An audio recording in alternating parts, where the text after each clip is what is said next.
lecteurs de comics sont-ils d'éternels insatisfaits? C'est ce que nous allons essayer de voir dans ce premier numéro de l'édito comics. Et oui, les lecteurs de comics en France sont français et donc ils râlent et donc ils se manifestent et donc ils expriment leur mécontentement. On l'a vu avec l'annonce des Big News Panini pendant 10 jours.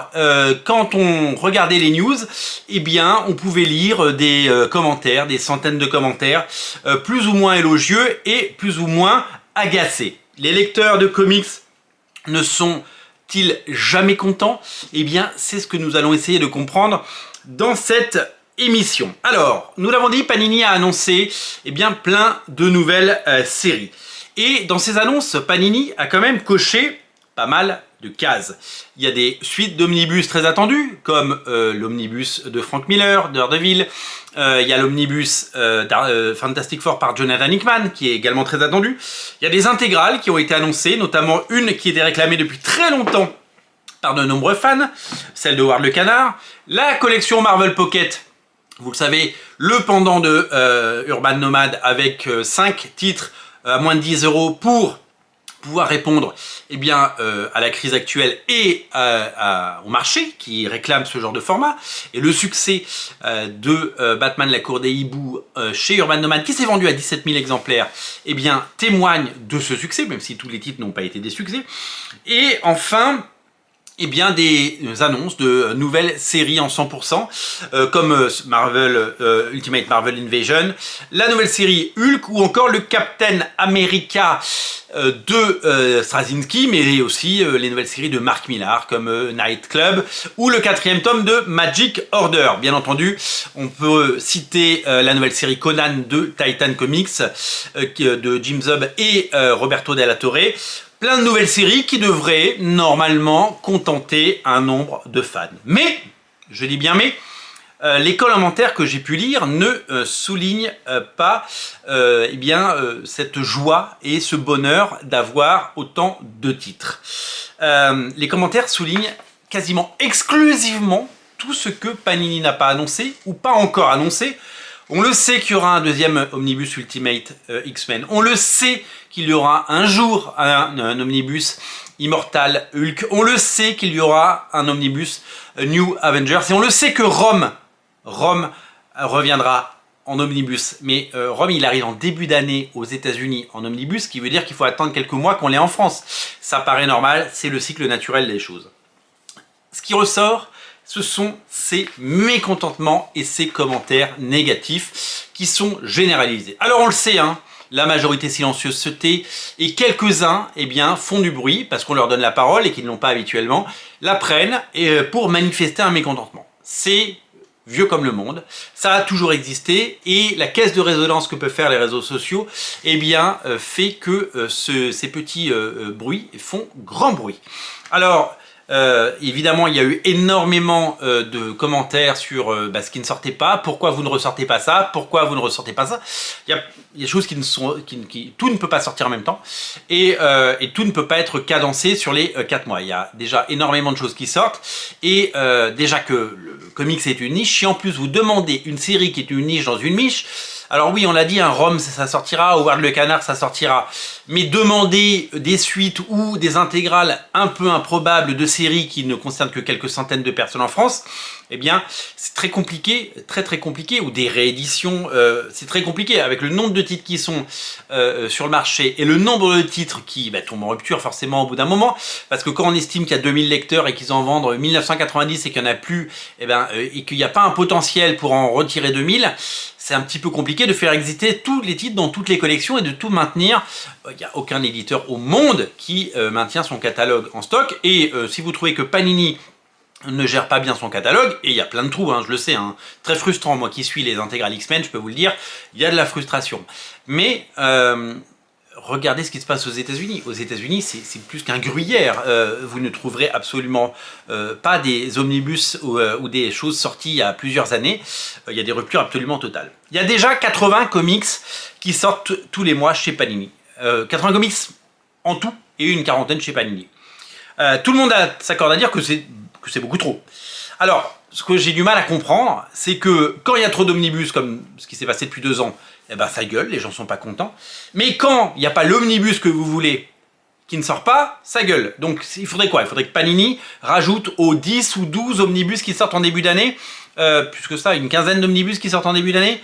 Il faudrait qu'ils en rajoutent 4 pour contenter tout le monde. Et même si on a rajouté 4, il y aurait encore quelqu'un ou des personnes ou plusieurs personnes qui viendraient dire eh bien, il n'y a pas tous les omnibus qui sortent, et pourquoi vous sortez pas tel omnibus qui sortirait d'un chapeau, un titre d'un omnibus autrefois paru chez Marvel ou autrefois paru chez Panini et pas réédité. Donc Panini doit se confronter avec plusieurs choses.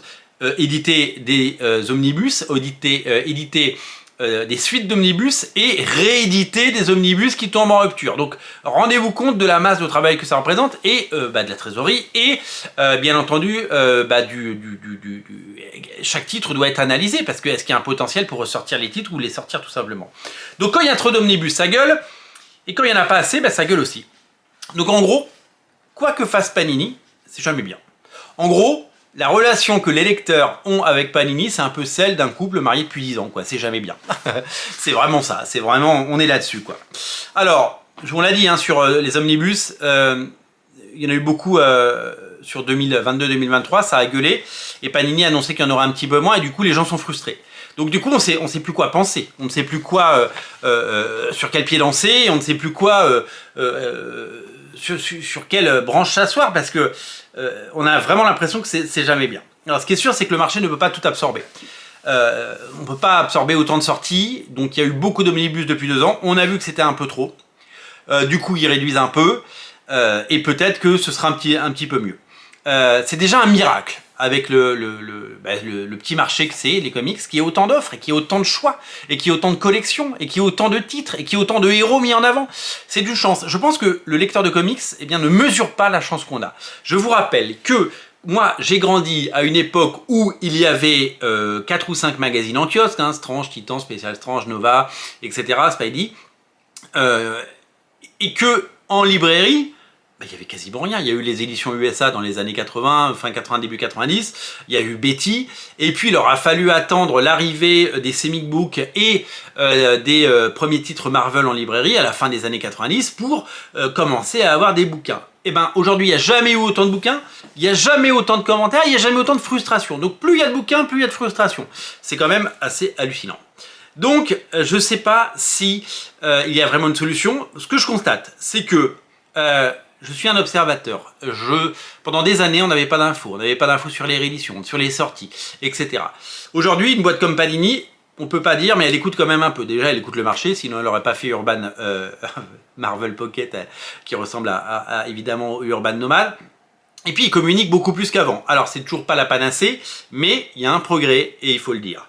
Et je pense qu'il faut aussi relativiser. Il faut aussi relativiser parce que finalement, quand on regarde sur Facebook ou sur X, eh bien, sur chaque annonce, ouais, c'est le cahier des doléances. Ouais, moi je veux l'omnibus, je veux tel omnibus, je veux l'omnibus Rome, je veux l'omnibus Savage Sword of Conan volume 18. Pourquoi je l'ai pas? Pourquoi c'est pas sorti? Pourquoi Ultimate X-Men en omnibus il est pas sorti? Alors que il y a même des gens qui nous demandent des suites d'omnibus genre Thunderbolt qui est sorti en août et on sait très très bien que ça va pas sortir dans les prochains mois. Il y a que Spider-Man et Ultimate Spider-Man qui peut se permettre d'avoir des sorties cadencées avec 3 omnibus sur l'année.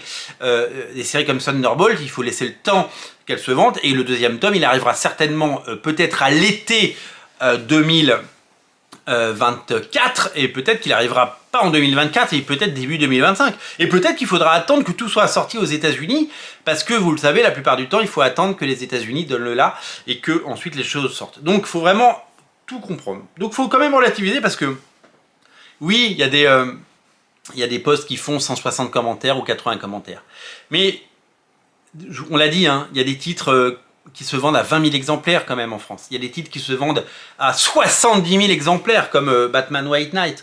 Donc 80 commentaires de gens pas contents. D'ailleurs dans les 80 il n'y a pas que des gens pas contents, il y a des gens contents et il y a des gens pas contents.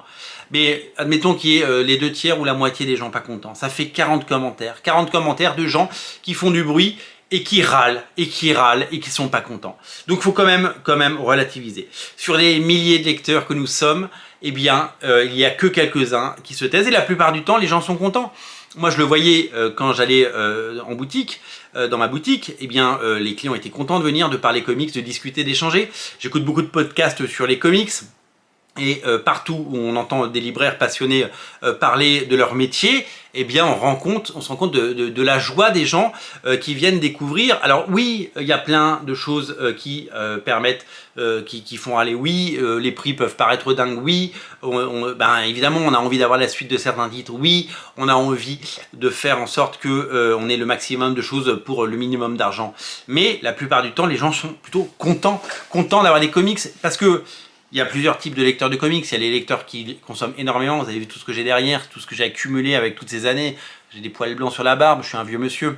Mais il y a des gens qui achètent un comics de temps en temps et ça leur va très très bien parce que ils se baladent et parce que ils tournent la tête, il y a un truc, ils sont conseillés, ils entendent, ils voient un papier, ils écoutent un podcast, on leur parle d'un truc et hop, ils achètent un comics. Les gens qui ont acheté Nice House on the Lake, c'est pas des gens qui achètent des comics d'habitude, c'est des gens qui ont été bien conseillés par un vendeur, qui ont été bien conseillés par un article de presse et qui ont eu évidemment, et puis tout le facteur chance évidemment qui va avec là-dedans. Donc finalement, les 80 qui gueulent, c'est toujours les mêmes.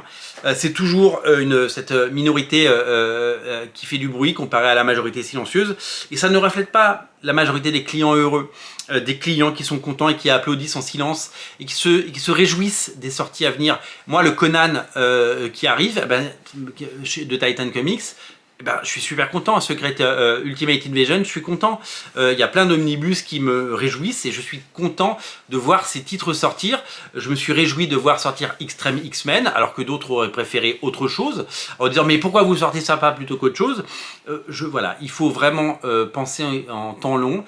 Je pense que ce que nous ont appris ces dernières années, notamment les années Covid où il a fallu être patient sur beaucoup de choses et peut-être penser à ralentir un petit peu. J'ai l'impression qu'on a oublié déjà tout ça et j'ai l'impression que on a envie on a cette envie d'immédiateté qui peut-être peut nous nuire. Alors c'est le mal de notre époque, les gens veulent tout de suite, les gens veulent que ça aille vite et les gens veulent des réponses et les gens surtout communiquent. Et on l'a vu, hein, moi quand je poste une vidéo qui s'appelle Tout savoir sur je ne sais pas, la collection Marvel Pocket et que j'explique tout dans la collection et que le premier commentaire c'est quel est le prix alors que je le dis dans la vidéo, les gens n'ont pas écouté la vidéo. Et donc souvent, les gens parlent avant d'avoir lu. Et on le voit aussi sur les commentaires des posts Facebook ou X. Les gens, dans le petit commentaire, dans le petit laïus qui annonce une nouvelle collection avec le nombre de pages et le mois de la sortie, les gens disent « ça sort quand ?» Parce qu'ils n'ont pas lu, parce qu'ils réagissent avant d'avoir réfléchi. Donc c'est le mal de notre époque, et c'est un petit peu comme ça, malheureusement, et je trouve que c'est un peu triste de résumer la communauté, une communauté soudée, passionnée, généreuse et vraiment amoureuse des comics, parce que pour suivre les comics, il faut vraiment aimer ça, il faut vraiment montrer ça, et je trouve ça un petit peu dommage que Internet se déchire sur des annonces comme ça et qu'il y a souvent des élans d'agressivité alors qu'on est tous sur le même bateau et qu'il se passe quand même des choses absolument incroyables au niveau de l'édition et que quand on voit ce qui doit sortir début 2024, on se réjouit parce qu'il y a énormément de bonnes lectures en approche et que vous allez de nouvelles fois vous régaler. Donc je pense qu'il faut mieux profiter de l'instant et mieux se souvenir que moi, la plupart des gens avec qui j'ai pu discuter pendant 8 ans, que ce soit dans les anciens bureaux ou dans la boutique de la rue Lacépède, j'ai fait que des rencontres de gens passionnés, souriants, amateurs, passionnés, qui prenaient les livres comme ça et qui les chérissaient. Et vraiment, c'est quelque chose qui m'a réjoui et c'est quelque chose qui m'a vraiment fait super plaisir. Donc voilà, donc clairement, je pense qu'il faut se poser, prendre le temps, réfléchir et surtout arrêter cette immédiateté qui nous bouffe tous et prendre le plaisir là où il est et vraiment aller vers les comics qui nous plaisent. Voilà pour ce premier édito comics. Qu'en pensez-vous? J'attends évidemment vos commentaires. Salut!